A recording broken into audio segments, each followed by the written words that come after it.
Good morning students. आज हम पढ़ेंगे भगवान मनु का पार्ट 2।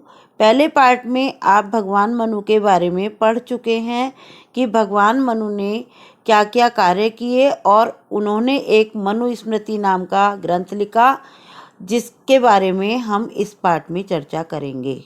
इस ग्रंथ के नाम मानव धर्म शास्त्र है। धर्म है धर्म को न मानने वाला, धर्म को तुच्छ कहने वाला, धर्म जो भी होगा उसका अकल्याण होगा। तुम धर्म की रक्षा करो तो धर्म तुम्हारी रक्षा करेगा। धर्म पालन सबका कर्तव्य है। और धर्म क्या है, इस ग्रंथ को सबको पढ़ना चाहिए। इस ग्रंथ में 12 अध्याय हैं और कुल मिलाकर 2684 श्लोक हैं जो अनुष्टुप छंद में ग्रथित है।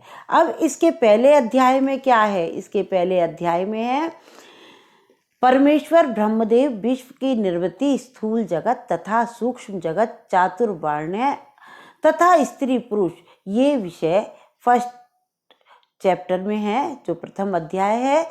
और एक बार ब्रह्मदेव ने अपनी देह के 2 भाग बनाए, एक देह का स्त्री रूप और दूसरा देह पुरुष के रूप में हुआ, यह इसमें बताया गया है। फिर आगे चलकर मनवंतर की चर्चा है।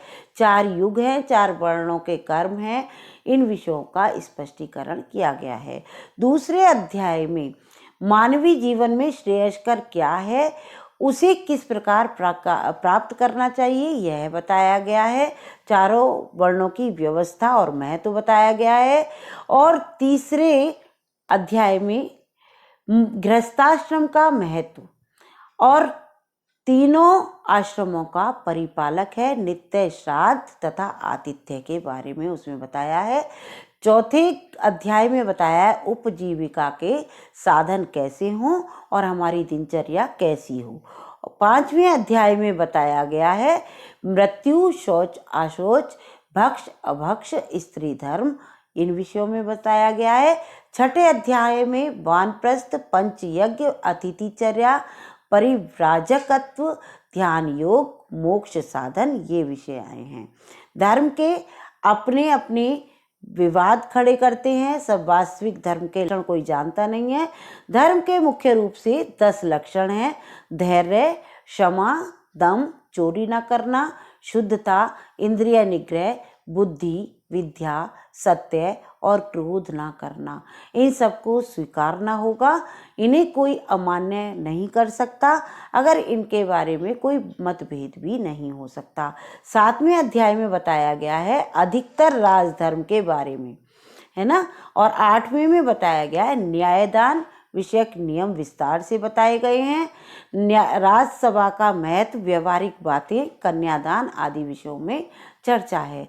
9वें अध्याय में स्त्री रक्षण, स्त्री धन आदि के बारे में सूचनाएं दी गई हैं और ये बताया गया है स्त्री की सब प्रकार से रक्षा करनी चाहिए और उसकी रक्षा के लिए जब तक स्त्री कुंवारी हो उसका रक्षण पिता को करना चाहिए, विवाह के पश्चात उसका रक्षण पति को करना चाहिए और वृद्ध होने पर उसका रक्षण पुत्र को करना चाहिए।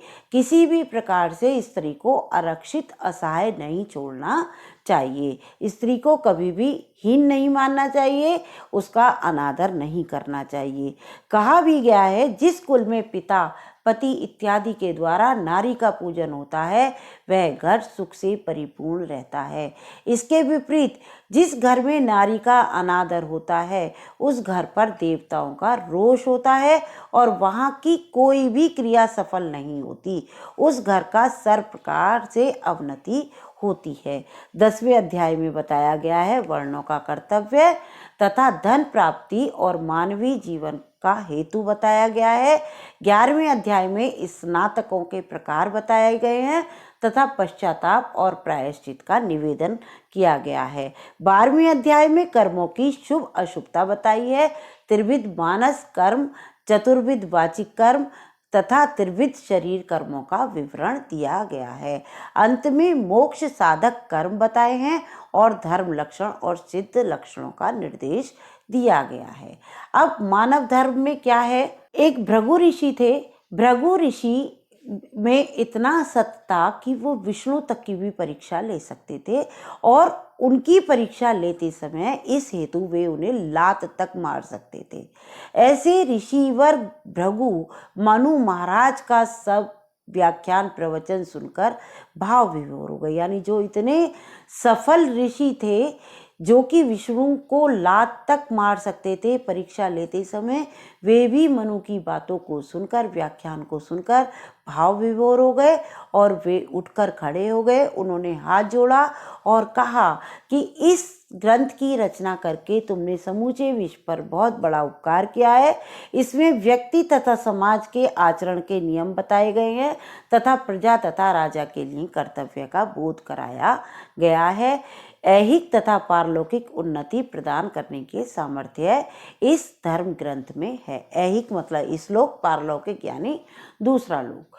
मनु तुम धन्य हो, तुम यथार्थ में जनहित करता हो। तुमने सबको कल्याणकारी मार्ग बताए हैं। जो इन नियम को नहीं मानेंगे वे पशु के समान जिएंगे। जो इस ग्रंथ का अनुसरण करेंगे वे मनुज, मानव तथा मनुष्य कहलाएंगे। तुम्हारा यह ग्रंथ अजर अमर है। तुम्हारा यह ग्रंथ सब कालों के लिए तथा सब देशों के लिए उपयुक्त है। यह न्याय, धर्म, सत्य तथा कर्तव्य परायणता का बोधक है। मैं हाथ उठाकर प्रतिज्ञा करता हूँ कि गांव-गांव, नगर-नगर, देश-विदेश में मैं इसका प्रचार प्रसार करूँगा। ठीक है। और महामुनि भृगु ने इसका आह्वान करते हुए सभा में बैठे हुए सभी लोगों ने अपने हाथ उठाए और ओंकार की ध्वनि की। मनु ने भृगु को गले से लगा लिया और आशीर्वाद दिया। यश श्री सदानंद कल्याणमस्तु, अर्थात तुम्हें यश, ऐश्वर्य तथा नित्य आनंद मिले। तुम्हारा सब प्रकार से कल्याण हो। भगवान श्रीमद् भागवत के स्कंद 3 तथा 4 में मनु के विषय में इस प्रकार की जानकारी दी गई है। सृष्टि का विकास ठीक प्रकार से कैसे होगा, और ब्रह्मदेव को बहुत चिंता हुई। तो उन्होंने कहा कि जो द्विपाद पशु निर्माण किया था उसे विशेष यह चिंता हुई कि उसका तो अन्य पशु जैसा ही जीवन होगा, या वह केवल पेट के लिए जिएगा, कि वह पेट को ही सर्वश्रेष्ठ मानेगा। उसमें इसे बुद्धि, मन, वाणी आदि की बातें भी दी हुई हैं, तो वह इनका दुरुपयोग करेगा। इसे अनुशासन कौन सिखाएगा? तो उन्होंने बताया कि मेरी यह इच्छा है, पेट भरना, नींद, भीति और स्त्री पुरुष संयोग, ये बातें सभी प्राणियों में दिखाई देती है, परंतु मनुष्य की यह विशेषता है कि धर्म उसकी विशेषता है। लेकिन धर्म के नियम कौन बनाएगा, उसे कौन सिखाएगा, कौन उससे पालन का आग्रह करेगा? इस प्रकार की चिंता करते हुए ब्रह्मदेव का मस्तक फटा जा रहा था और उनकी काया के, मतलब वो इतनी चिंता कर रहे थे, उनकी काया के 2 भाग हो गए। एक पुरुष हुआ, दूसरा स्त्री हुआ। पुरुष का नाम मनु हुआ और स्त्री का नाम शत्रुपि हुआ। दोनों एक दूसरे के लिए ही बने हुए थे। दोनों का विवाह हुआ। दोनों ने पति पत्नी का रूप धारण किया। दोनों गृहस्थी चलाने लगे। इन दोनों को प्रियव्रत और उत्तानपाद नामक 2 पुत्र हुए और 3 पुत्रियां हुई। उनके नाम थे आकुति, देवहूति और प्रसूति। उन्हीं की प्रजा विश्व भर में फैल गई और हम सब उन्हीं की संतान हैं। हम मनुष्य को मनु का आदर करना चाहिए तथा उनके बताए हुए मूलभूत सिद्धांतों को हमें आचरण में लाना चाहिए। 100 वर्ष जीवित रहने के बाद मनु तथा शतरूपा इस लोक को छोड़कर चले गए, परंतु उनका मनुस्मृति नाम का ग्रंथ आज भी विश्व भर के मानवों का मार्गदर्शन कर रहा है। आशा है आपको मेरा वीडियो पसंद आया होगा, और अगर आपको पसंद आए तो आप लाइक करें, शेयर करें और मेरे नए नए वीडियो पाने के लिए सब्सक्राइब अवश्य करें। धन्यवाद।